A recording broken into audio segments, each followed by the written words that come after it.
Malek Shebel est un anthropologue des religions, psychanalyste et philosophe. Du délire.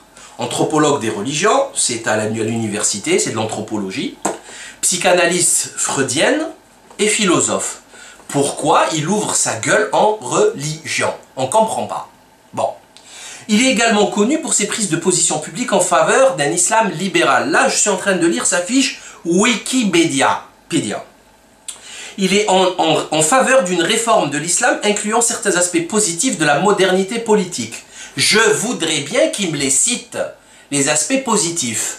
La dette publique, la pauvreté, la paupérisation de plus de 10 millions de Français, le cancer, les maladies, les OGM, hein, c'est quoi? Quel est le truc positif? C'est Cahuzac, Wörth, Sarkozy? C'est l'argent du Qatar, l'argent de la Libye pour les élections. C'est quoi le point positif de la modernité politique dont Malek Shebel veut que l'islam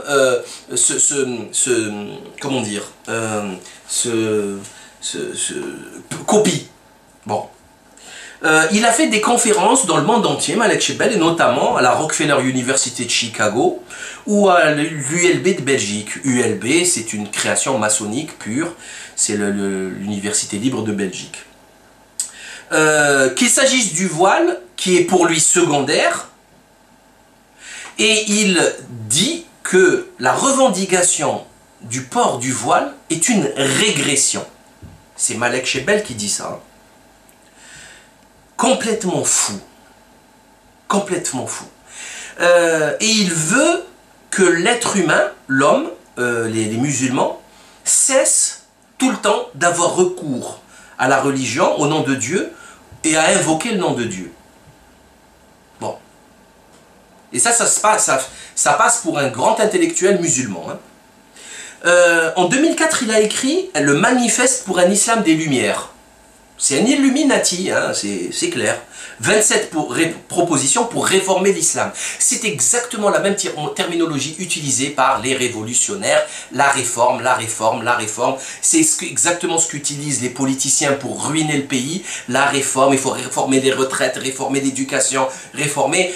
Il faut moderniser, la réforme, c'est la modernité. Sinon, tu es un arriéré, tu es coincé, tu es ankylosé dans des pensées anciennes, débiles, qui n'ont ni queue ni tête. Là, c'est la modernité qu'il faut. Il faut nous suivre, tu verras la lumière grâce à nous.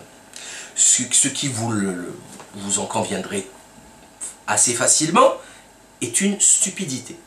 Hein? Voilà. C'est pas parce que c'est moderne que c'est bon pour l'humanité.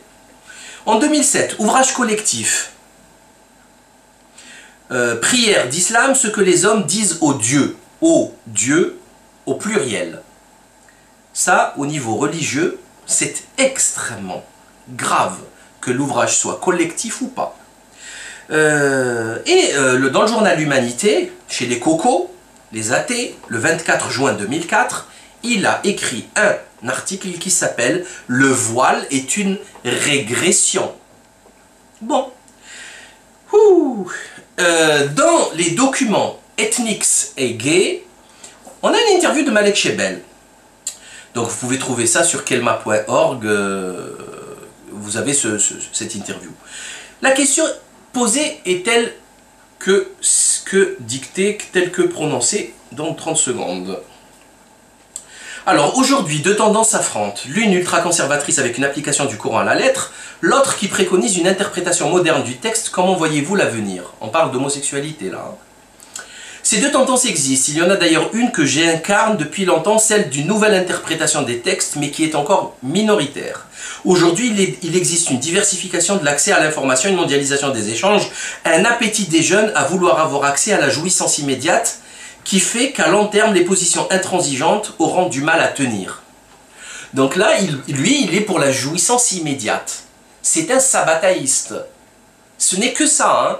C'est du satanisme pur. Je parle de religion. Les autres, ce discours n'a aucune importance pour vous. Ça n'a pas de sens pour vous. Hein. Là, je parle d'un paradigme religieux. C'est-à-dire, on ne peut pas être religieux et sataniste en même temps. Hein, c'est pas possible. Donc, ce type... pour lui, la modernité va finir par s'imposer. Elle va imposer la volonté de la jouissance immédiate de nos jeunesses. Je parle au pluriel. Donc bravo à Malek Chebel, ce dégénéré qui se fait passer, c'est un escroc, hein, il se fait passer pour un musulman, il n'est pas musulman, voilà. Et s'il faut, c'est moi maintenant qui mets le tampon musulman, pas musulman, ça vous va? Voilà. Puisque tout le monde dit n'importe quoi, eh ben il va falloir que peut-être que quelqu'un prenne ce rôle-là. Mais moi ce qui m'intéresse, c'est pas ça, c'est de vous aider à réfléchir et à penser, c'est pas parce que le type il parle l'arabe, ou qu'il a une chéchia, ou qu'il a une belle barbe, que c'est un musulman, ça n'a strictement rien à voir. Il faut revenir aux fondamentaux, voilà, et dire qui est qui.